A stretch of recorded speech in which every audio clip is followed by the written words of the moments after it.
This is Riya Lakhera, your biology tutor. So, this is our very first class of biology, and we will start with chapter number 6, life processes. तो life processes से हम क्या समझते हैं कि the processes which are essential, which are necessary for an organism to sustain its life. मतलब कि क्या? मतलब कि ऐसे प्रोसेस जो डिफाइन कर सकते हैं कि वो ऑर्गेनिज्म लिविंग है या नहीं. अब हम कैसे डिस्क्राइब करेंगे कि समथिंग इज लिविंग और नॉट. ऑब्वियसली कुछ तो हमने क्राइटेरिया बनाए होंगे जिससे हम डिसाइड करते हैं कि this particular thing is living और that particular thing is non living. तो सबसे पहली बात तो हमारे मन में यही आएगी, मूवमेंट. सबसे पहली बात क्या आएगी हमारे मन में? Movement. That particular person is walking और that particular person is running, so we call it as living. ये मूवमेंट वो होते हैं जो हम अपनी नेकेड आई से देख सकते हैं कि कोई जा रहा है. लेकिन if a person is sleeping, तब हम उसे लिविंग नहीं बोलेंगे क्या? तब हम कैसे चेक करते हैं कि इफ़ ही और शी इज ब्रीथिंग और नॉट. तो ये ब्रीथिंग हम चेक करने से हम ये पता लगा सकते हैं ना कि ये लिविंग है या नहीं लिविंग है. अब वो सारे सीन्स तो सबने देखे होंगे टीवी चैनल्स पे कि जब कोई बेहोश हो जाता है तो हम ऑब्वियसली उसकी ब्रीथिंग रेट देखते हैं कि नहीं नहीं नहीं नहीं सांसें चल रही है, मतलब व्यक्ति क्या है? जिंदा है, मतलब जो व्यक्ति है दैट इज लिविंग. तो ये कौन से क्राइटेरिया हुए? ये भी मूवमेंट्स ही हैं, लेकिन ये कौन से मूवमेंट्स हैं?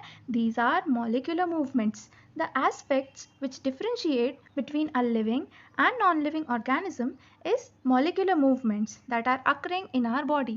ये क्या है? हमारी बॉडी के अंदर हम सब जानते हैं सेल्स होते हैं. हमारी बॉडी के अंदर सेल्स होते हैं और उन सेल्स के इंटरेक्शन के कारण ही क्या होता है? प्रोडक्ट्स बनते हैं और they are transported from one place to another. If suppose oxygen is needed in our body for breakdown of food, तो ऑक्सीजन जो हम इनहेल करेंगे उसका भी तो मूवमेंट होना है ना. कहाँ पे होना है? जहाँ पे हमारे फूड का ब्रेकडाउन होगा. तो ये भी क्या कहला जाएगा? मूवमेंट. लेकिन इसे हम देख तो सकते नहीं है. So this is what called molecular movements. And the whole sum total of molecular movements occurring for maintenance of a living organism is called what? Is called metabolism. तो जो ये मॉलिक्यूलर मूवमेंट्स हो रहे हैं इन्हीं का सम टोटल क्या कहलाता है?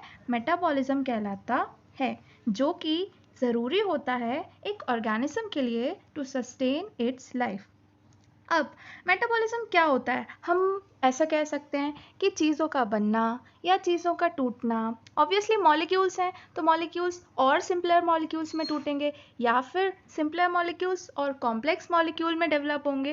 तो ये सारी चीज़ें क्या हैं? ये सारी चीज़ें भी तो मेटाबॉलिज्म में ही आएंगी ना. इसी को हम डिस्क्राइब कर देते हैं एनाबॉलिज्म या कैटाबॉलिज्म कहकर. तो एनाबॉलिज्म क्या है? Anabolism is formation of complex substances from its simple constituent. क्या है anabolism? Anabolism is formation of complex substituents from its simpler components. तो इसके एग्जाम्पल में क्या आ जाता है? ये एग्जाम्पल सबने सुना होता है, जैसे कि क्या? फोटोसिंथेसिस. फोटोसिंथेसिस तो सबने ही सुना होगा कि CO2 और वाटर के हेल्प से क्लोरोफिल और सनलाइट की प्रेजेंस में क्या बनता है हमारे पास ग्लूकोज बनता है. और ये ग्लूकोज प्लांट्स में स्टार्च के रूप में स्टोर होता है. क्या बनता है हमारे पास? C6H12O6. ये हमारे पास ग्लूकोज बनता है किस प्रोसेस की हेल्प से? फोटोसिंथेसिस की हेल्प से हमारे पास ये बनता है. और ये क्या कहला जाता है? एनाबॉलिज्म. मतलब कि सिंपलर मॉलिक्यूल से एक कॉम्प्लेक्स मॉलिक्यूल का बनना, ये क्या कहलाएगा हमारे पास? एनाबॉलिज्म. और इसके एग्जाम्पल में क्या देख लिया हमने? फोटोसिंथेसिस देख लिया, जिसमें हमने फूड की सिंथेसिस देखी. ठीक है. अब नेक्स्ट हमारे पास आता है कैटाबॉलिज्म. अब हमने चीज़ें बना तो ली, अब उसको तोड़ना भी तो पड़ेगा ना. तो तभी हमारे पास एनर्जी गेन होगी, क्योंकि हम फूड क्यों इनटेक करते हैं? ताकि हमारी बॉडी में एनर्जी रहे और we are efficient for our work. ठीक है. तो हमने क्या देखा? कैटाबॉलिज्म में breakdown of complex substances into simpler components. और इसका एग्जांपल क्या आता है? Cellular respiration. सेलुलर रेस्पिरेशन मतलब क्या? सेलुलर रेस्पिरेशन मतलब C6H12 O6 का उसके simpler components CO2 plus H2O plus energy में टूटना। सिंपलर कंपोनेंट्स तो यही हो गए CO2 और H2O प्लस साथ में जो एनर्जी है वो भी रिलीज होती है। ठीक है, now next is what? Nutrition. Nutrition क्या है? Nutrition is the intake of food by the organism to obtain nourishment to get energy. Nutrition is of two types, autotrophic nutrition and heterotrophic mode of nutrition. Auto means what? Auto means own, मतलब खुद से. The organism which prepare their own food, for example what? Plants. And BGA. BGA का full form है blue green algae. Blue green algae मतलब क्या? क्या ये सच्ची में एल्गी है? क्या ये प्लांट्स में इंक्लूड होता है? नहीं, दिस बिलोंग्स टू मोनेरा, जिसमें बैक्टीरियाज आते हैं। ये जो किंगडम है ये बैक्टीरियाज का किंगडम है। तो हमने बोला कि प्लांट्स तो ठीक है, मानते हैं प्लांट्स अपना फोटोसिंथेसिस कर सकता है, अपना फूड खुद बना सकता है क्योंकि उसके पास क्लोरोफिल होता है। Then what is this BGA? What is this? ये जो ब्लू ग्रीन एल्गी है ये दो बैक्टीरिया है, लेकिन इसमें एक बैक्टीरियो क्लोरोफिल पाया जाता है, जिसके कारण ये क्या कर सकता है? ये भी अपना फूड खुद बना सकता है। ठीक है, अब इसके ऑटोट्रॉफिक में भी अंदर एग्जांपल्स आ जाएंगे फोटोसिंथेसिस एंड कीमोसिंथेसिस। इसको हम आगे और डिटेल में देखेंगे। Now the next is heterotrophic mode of nutrition. Heterotrophic में क्या होता है कि जो ऑर्गेनिज्म है that depends on other organism for their food. Example में क्या आ जाएगा? Fungi and animals. Okay, now this also is of three types, holozoic, parasitic और सैप्रोट्रॉपिक। अब ये टाइप्स क्यों बनते हैं? ये टाइप्स इसलिए बनते हैं कि हैबिटेट और अवेलेबिलिटी ऑफ फूड क्या है। हैबिटेट और अवेलेबिलिटी ऑफ फूड क्या है? इफ सपोज कुछ ऑर्गेनिज्म, जैसे होलोजोइक की बात करें तो कुछ ऑर्गेनिज्म होते हैं जो फूड को पहले एज अ होल इनटेक कर लेते हैं, देन फिर उसको क्या करते हैं? डाइजेस्ट करते हैं। And some organism like the parasites and saprotophs, तो वो पहले फूड के ऊपर एक्ट करके उसको डाइजेस्ट कर लेते हैं, फिर उसको इनटेक करते हैं। मतलब डिफरेंट सिचुएशंस के हिसाब से डिफरेंट टाइप्स ऑफ एनिमल अपने फूड को इनटेक करते हैं, समय के साथ ढल जाना जिसे हम कहते हैं। Okay, so next is what? हमने पढ़ा ऊपर कि ऑटोट्रॉपिक दो तरह से होते हैं, कीमोसिंथेसिस एंड फोटोसिंथेसिस। तो कीमोसिंथेसिस में क्या होता है? कीमो मतलब क्या? कीमो मतलब dealing with chemicals, or we can say the inorganic constituent in our world. The inorganic constituent in our world. ये क्या कहलाते हैं? जो जिनमें ये इन्वॉल्व होते हैं वो क्या कहलाता है? कीमोसिंथेसिस। कीमोसिंथेसिस कौन करते हैं? Like the hydrogen and sulphur bacteria, they synthesize their foods using chemicals like hydrogen and sulfur, hence their name hydrogen and sulfur bacteria. Now comes the one and only photosynthesis. What is photosynthesis? ये नाम सुना सुना सा लग रहा है ना? हाँ, आप जो समझ रहे हैं ये वही है। Photosynthesis is the process by which green plants obtain or derive the nutrition by preparing their own food by the process named photosynthesis. ये जो प्रोसेस है फोटोसिंथेसिस, ये ग्रीन प्लांट्स कैरी आउट करते हैं, जिनके कारण, जिनकी हेल्प से जो है फोटोसिंथेसिस होती है और उनका फूड जैसे कि ग्लूकोज बन जाता है। अब इस फोटोसिंथेसिस के तीन प्रोसेसेस इंक्लूड होते हैं। स्टेप बाय स्टेप कोई भी काम करते हैं ना हम, तो इसमें भी तीन प्रोसेसेस इंक्लूडेड हैं। First is absorption of light by chlorophyll.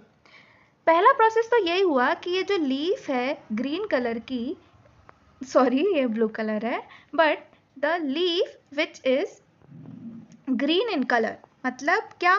जहाँ पे क्लोरोफिल प्रेजेंट है, जहाँ पे क्या है, क्लोरोफिल प्रेजेंट है, दैट ग्रीन प्लांट्स में क्लोरोफिल जो प्रेजेंट है उसमें लाइट पहले तो वो अब्जॉर्ब कर लेगा। जब इसमें लाइट अब्जॉर्ब हो जाएगी तो क्या होगा, सबसे पहले तो क्या होगा कि absorption of light by chlorophyll, जो क्लोरोफिल है जो लीफ में प्रेजेंट होता है, ग्रीन पार्ट होता है, वो पहले तो लाइट को अब्जॉर्ब करेगा। सेकेंड क्या होगा कि इसी लाइट एनर्जी को वो कन्वर्ट कर देगा किसमें, केमिकल एनर्जी में, और जो वाटर मॉलिक्यूल्स है उसकी स्प्लिटिंग हो जाएगी किसमें, हाइड्रोजन और ऑक्सीजन में।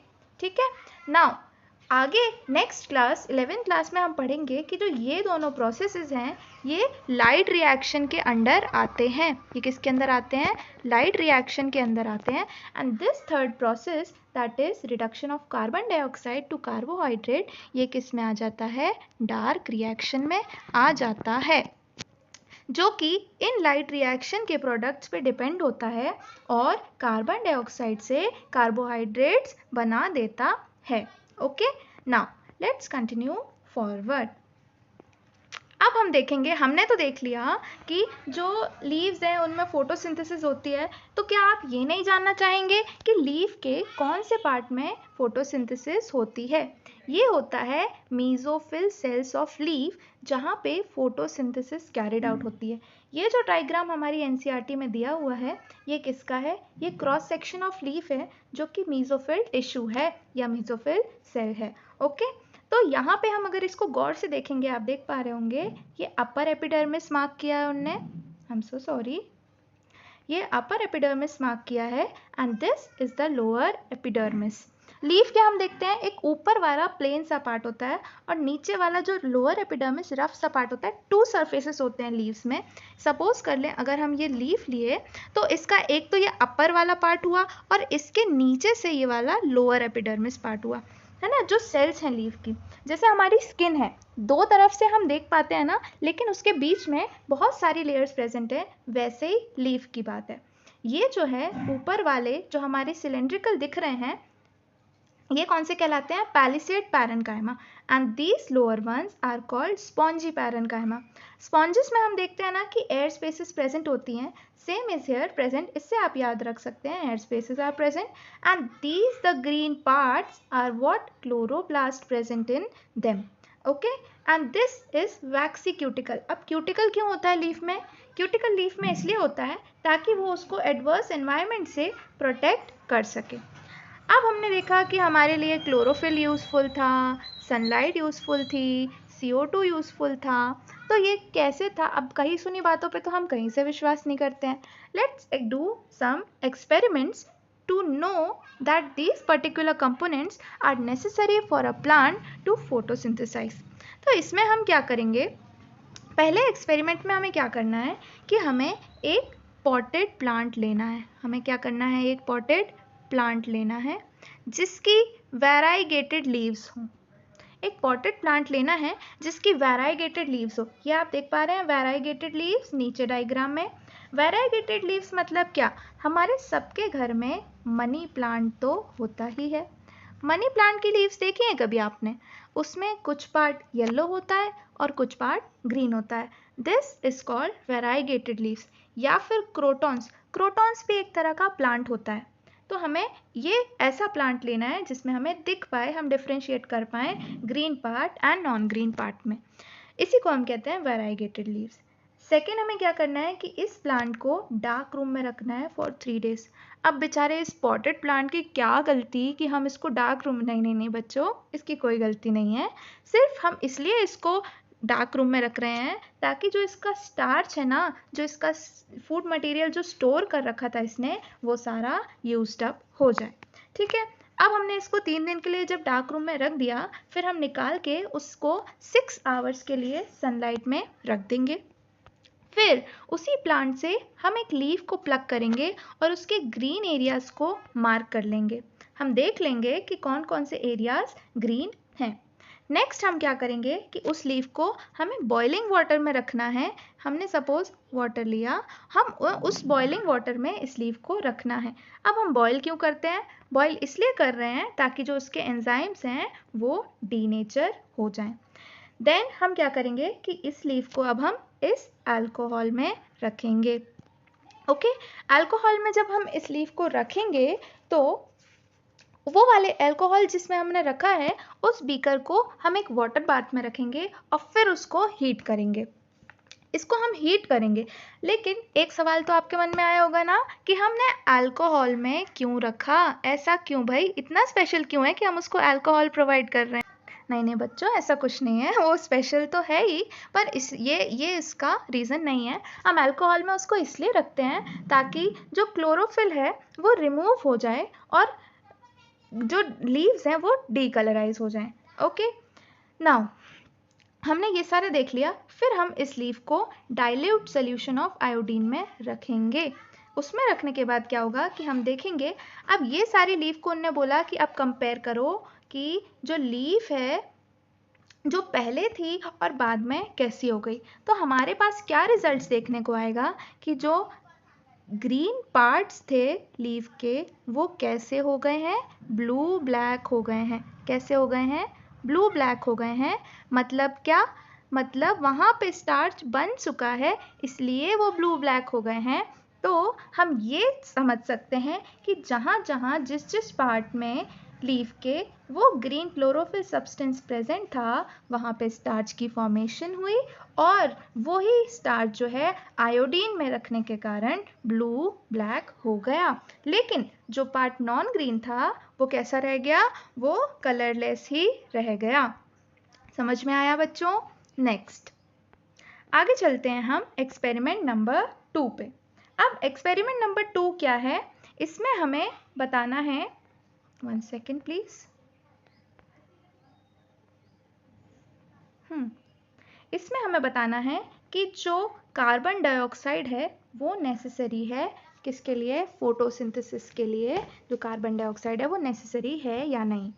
तो हम क्या करेंगे इस एक्सपेरिमेंट में, देखो हमने 2 प्लांट्स लिए हैं, अब एक के बाद दूसरा भी क्यों लिया है वो हम देखते हैं।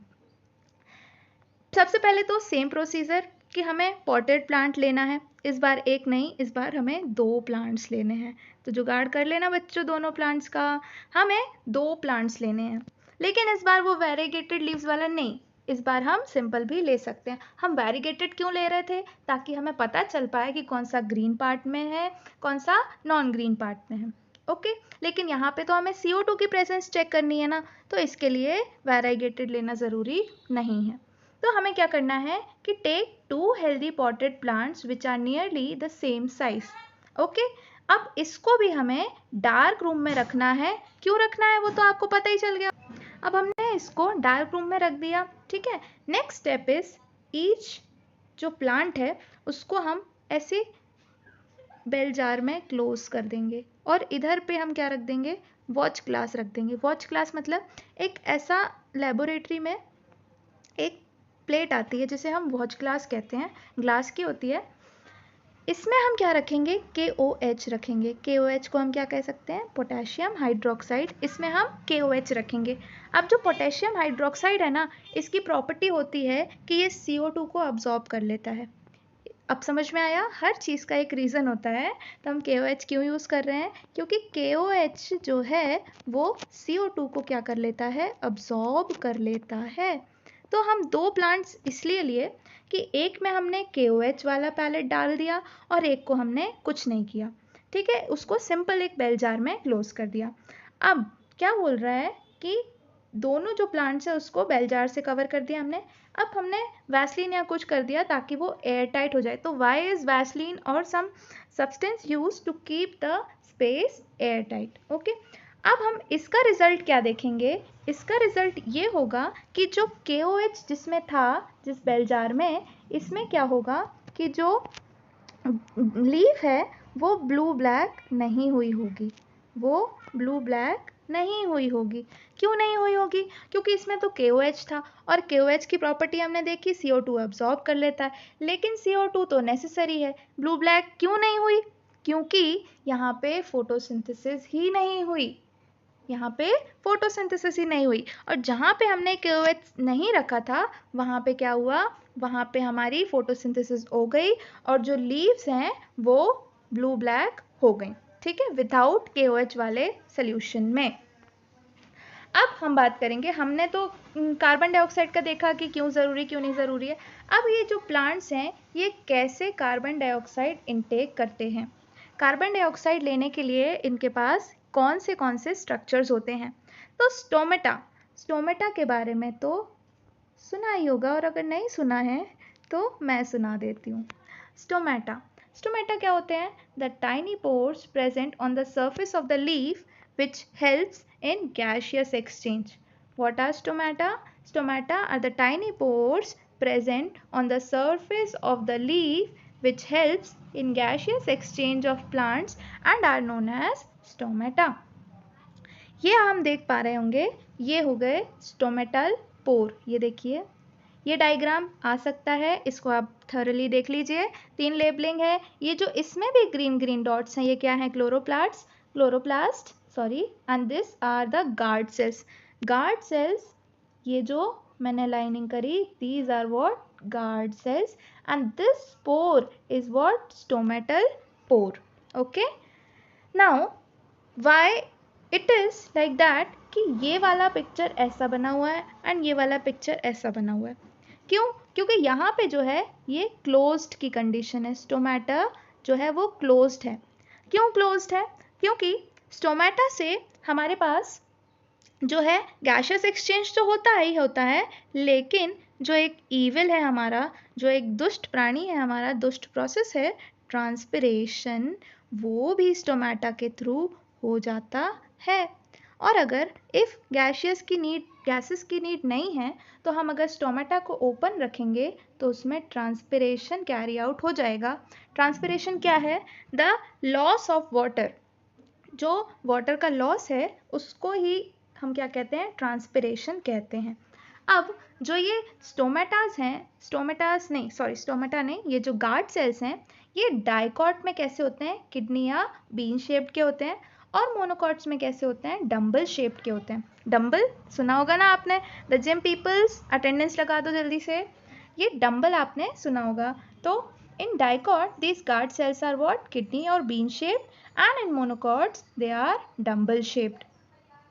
अब यहाँ पे जो हमने ड्राइंग देखी, ये वाला जो पिक्चर है, ये इसमें ओपन है स्टोमेटल पोर। तो when turgid the guard cell opens the stomata for gaseous exchange, and when flaccid मतलब क्या? चपटे हुए। फ्लैसिड मतलब चपटे हुए, एंड टर्जिड मतलब फूले हुए। जब ये जो गार्ड सेल्स हैं जो टर्जिड होते हैं तो ये स्टोमेटल पोर को ओपन कर देते हैं, और जब ये फ्लैसिड होते हैं तब the pore gets closed. Okay, these are all about what? Stomata and how the CO2 is absorbed or inhaled by the plants. अब अदर जो नेसेसरी इवेंट्स है वो भी, अब स्टोमेटा तो अपन ने देखा था कि जो स्टोमेटा है तो हमने देखा था ना कि स्टोमेटा जो है वो गैशियस एक्सचेंज कर रहे हैं, तो अदर रोल्स भी होता है स्टोमेटा का, जो कि है transpiration. Transpiration is what? Water loss by plant. Water loss by plant is what? Transpiration. हम ट्रांसपिरेशन को क्या कहते हैं? हम ट्रांसपिरेशन को एक नेसेसरी ईविल कहते हैं। अब आप कहेंगे नेसेसरी भी है और ईविल भी है, how can this be possible? हम इसको नेसेसरी ईविल क्यों कहते हैं? तो आइए जानते हैं इसे क्यों कहते हैं। It is a necessary evil because जो वाटर लूज करती हैं लीव्स ट्रांसपिरेशन के कारण, इसके कारण जाइलम जो कि कंडक्टिंग पार्ट होता है एक प्लांट का, सपोज ये प्लांट